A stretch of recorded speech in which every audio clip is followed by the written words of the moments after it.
अमृतसर से बटाले का फासला 48 मील है। इमरान किसी न किसी तरह बटाले पहुंचना चाहता था। बटाले से उसे जम्मू जाने वाली कोई ट्रेन भी मिल सकती थी और लारी भी मिल सकती थी। वो मुंह अंधेरे अमृतसर से चला था। दोपहर तक वो एक खास रफ्तार से आहिस्ता आहिस्ता चलते काफी फासला तय कर चुका था। रास्ते में एक छोटा सा गांव आ गया। ये सिखों का गांव था। खेतों में सिख काम करते नजर आ रहे थे।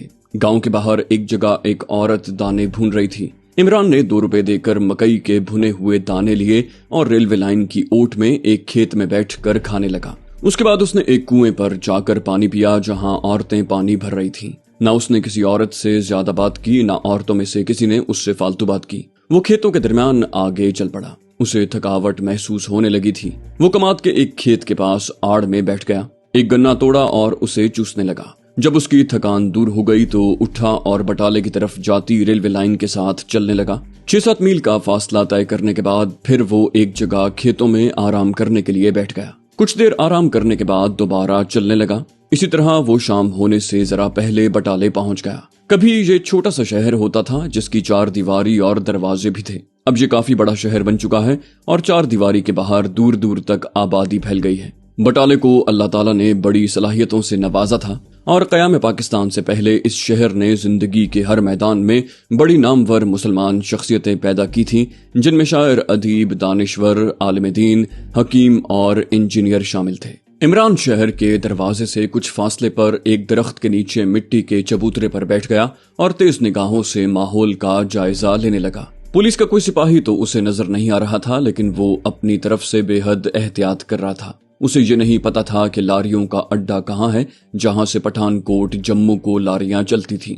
एक बूढ़ा सिख उसके करीब से गुजरा तो इमरान ने वाहे गुरु जी का खालसा कहा और पूछा कि पठानकोट का लारी अड्डा किस तरफ है। बूढ़े सिख ने एक तरफ इशारा किया और कहा, काका उस तरफ चले जा, आगे लारी अड्डा है। इस्लाम के बहादुर जर्नैल हजरत खालिद बिन वलीद रज़ियल्लाहु अन्हु की दास्तान सुनने के लिए आप हमारे चैनल सिरात को सब्सक्राइब कीजिए। इंशाल्लाह आपकी दुआएं साथ रहीं तो ये सिलसिला ऐसे ही चलता रहेगा। और हमारी हौसला अफजाई के लिए आप हमारी वीडियो को लाइक और शेयर जरूर कीजिए। कॉमेंट करके बताइए कि आपको हमारी वीडियोस कैसी लगी।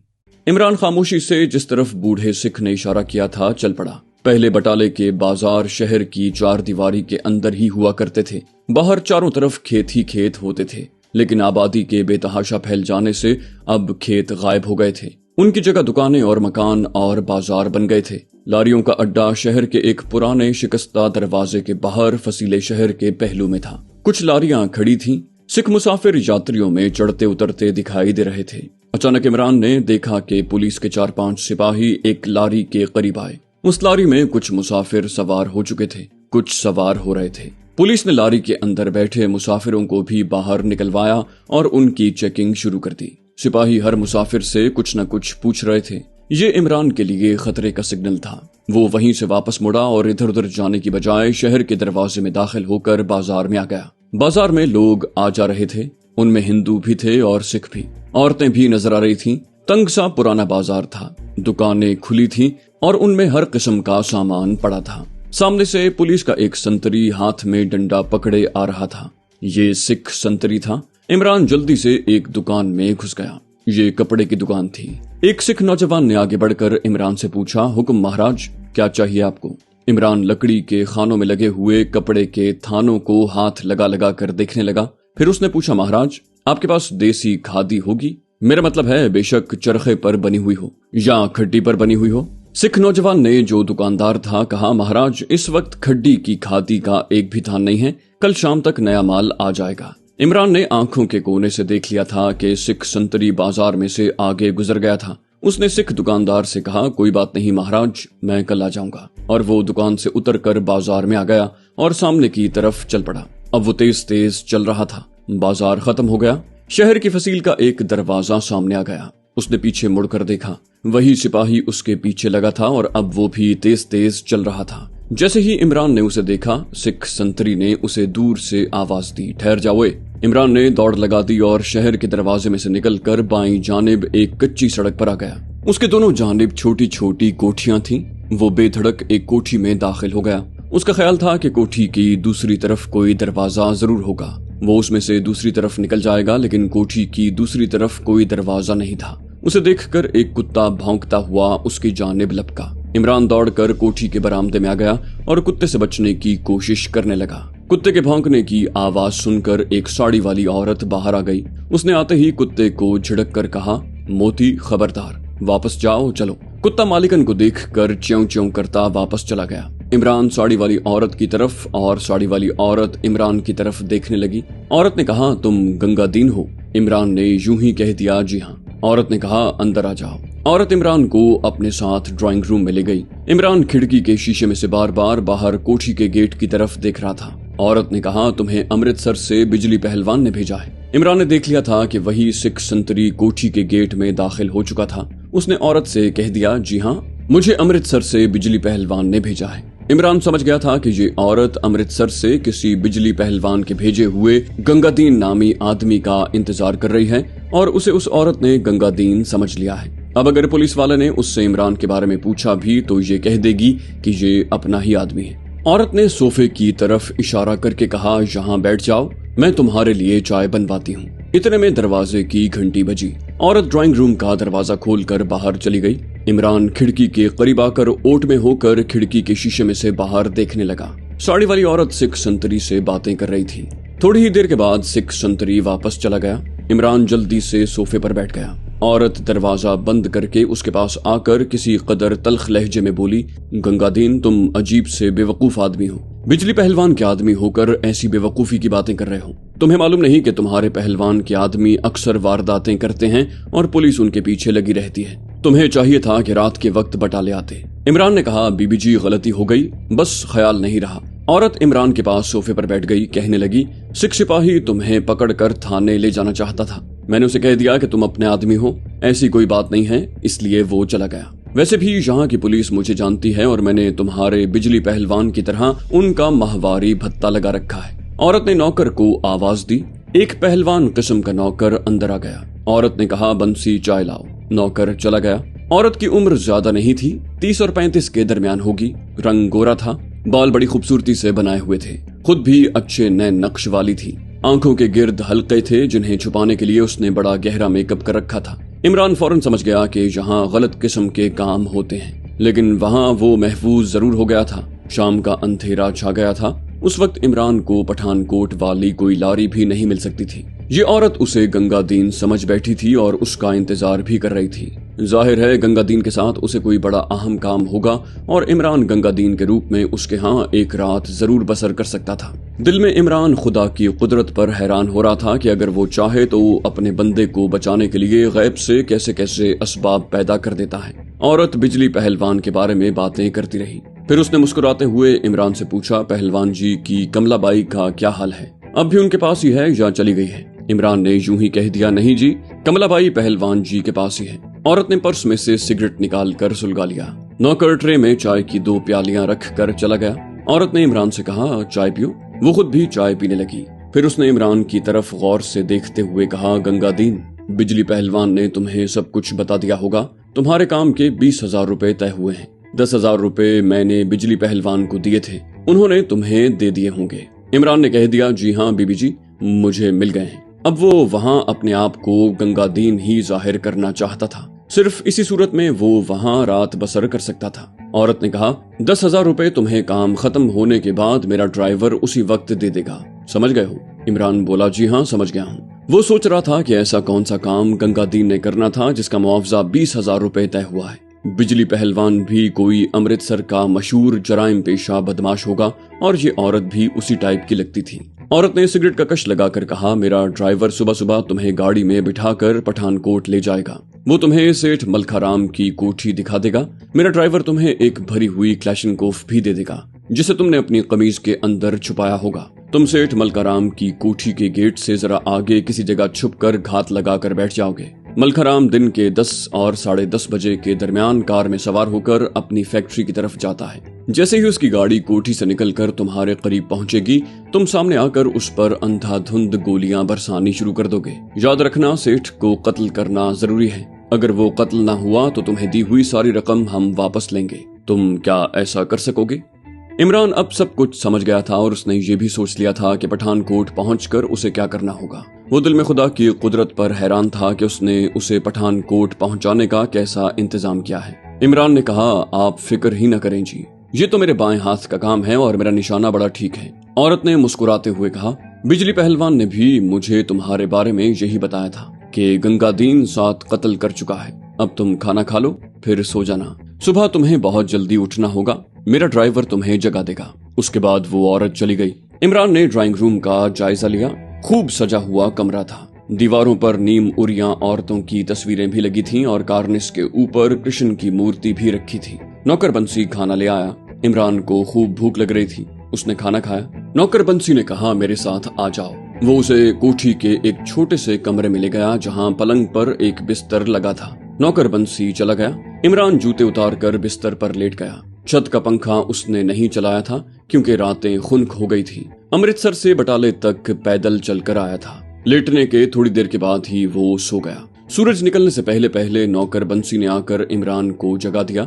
बोला, तैयार हो जाओ, ड्राइवर तुम्हें लेने आ गया है। इमरान जल्दी से उठा। गुस्लखाने में जाकर उसने मुंह हाथ धोया। बाहर निकला तो बंसी चाय की प्याली मेज पर रख गया था। इमरान ने जल्दी जल्दी चाय पी और ड्राइंग रूम में आ गया। वहां एक बड़ी मूंछों वाला भारी भरकम आदमी खेस की बुक्कल मारे बैठा सिगरेट के कश लगा रहा था। उसने इमरान की तरफ देखकर कहा, तुम्हारा नाम?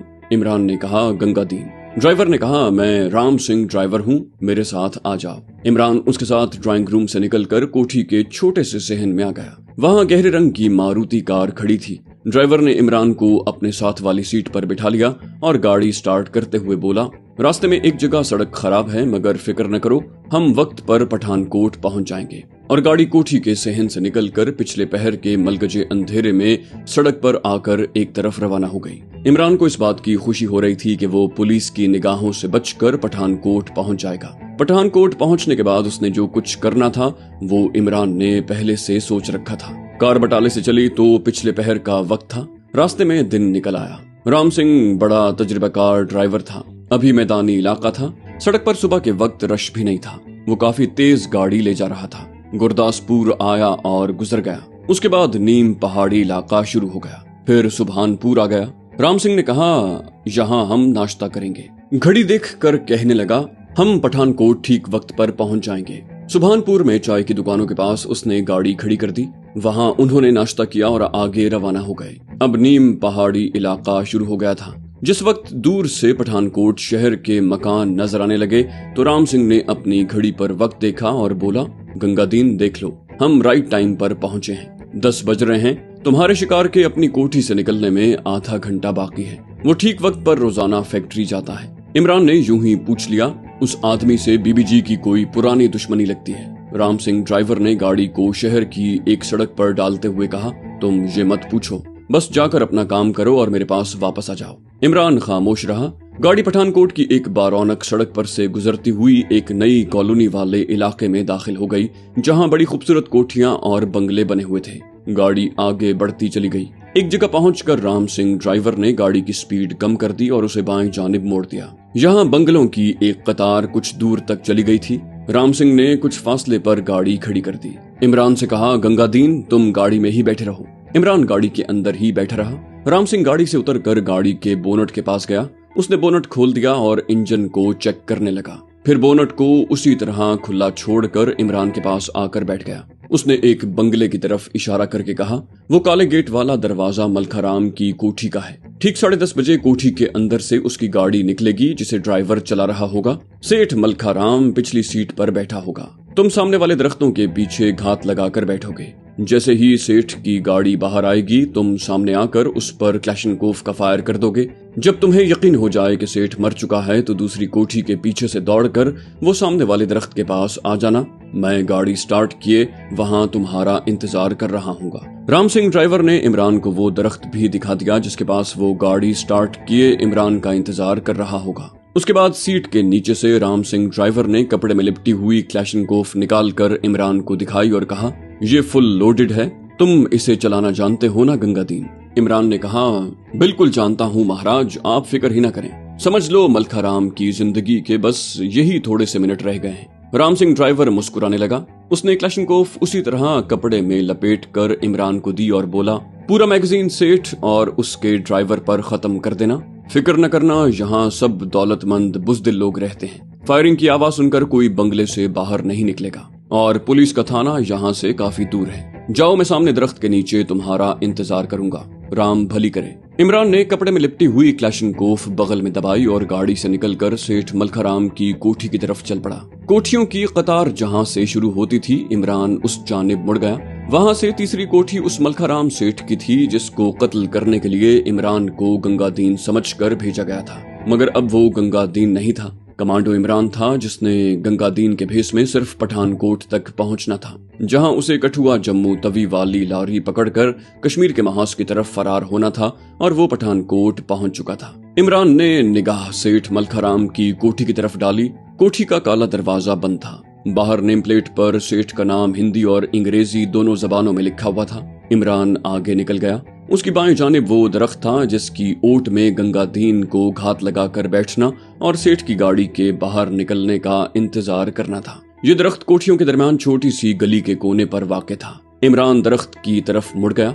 दरख्त के करीब आकर उसने पीछे देखा। उसे राम सिंह ड्राइवर की गाड़ी दिखाई नहीं दे रही थी। वो उसकी नजरों से ओझल हो चुका था। इमरान ने दरख्त के पीछे जाकर सबसे पहला काम ये किया कि कपड़े में लिपटी हुई क्लैशनकोफ वहां फेंक दी और कोठियों के दरमियान जो गली नुमा तंग सा रास्ता बना हुआ था उस पर मुखालिफ समत को तेज तेज चलने लगा। उसके पास 10-15 मिनट थे।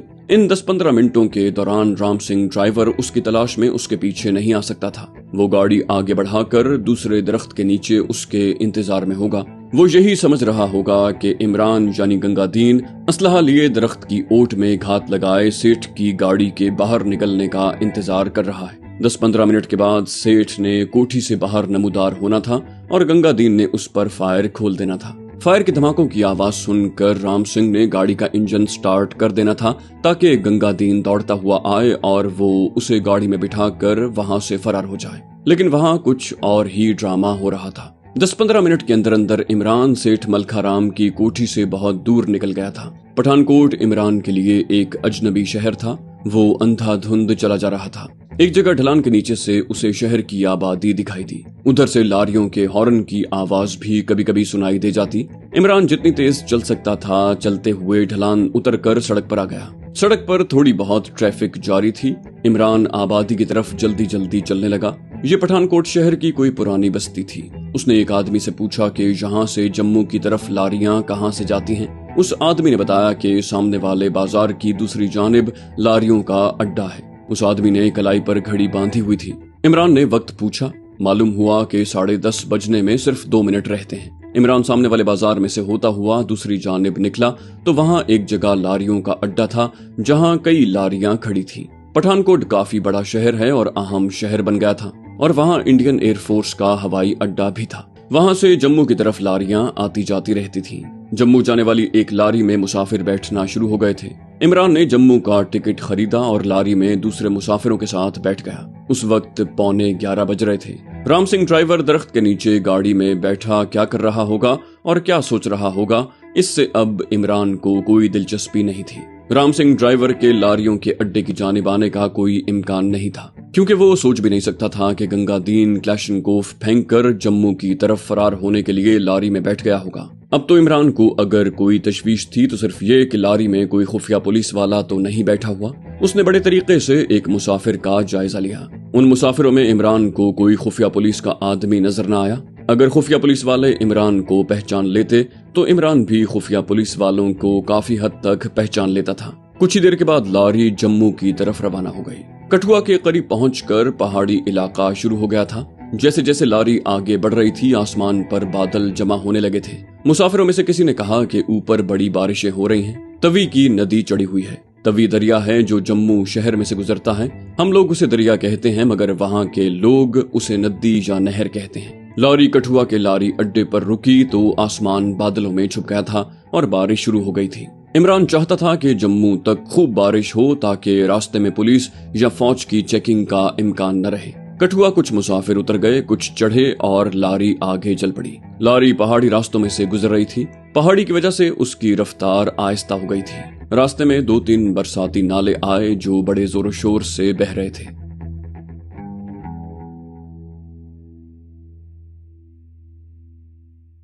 तो दोस्तों ये थी हमारी आज की एपिसोड। उम्मीद करते हैं आपको हमारी कहानी पसंद आई होगी। जाने से पहले इस वीडियो को लाइक कीजिए और शेयर करना मत भूलिए। कमेंट करके हमें बताइए कि आपको हमारी वीडियो कैसी लगी। और अगर अभी तक आपने इस चैनल को सब्सक्राइब नहीं किया तो इसे सब्सक्राइब कीजिए और बेल आइकन दबाकर ऑल नोटिफिकेशंस ऑन कर लीजिए।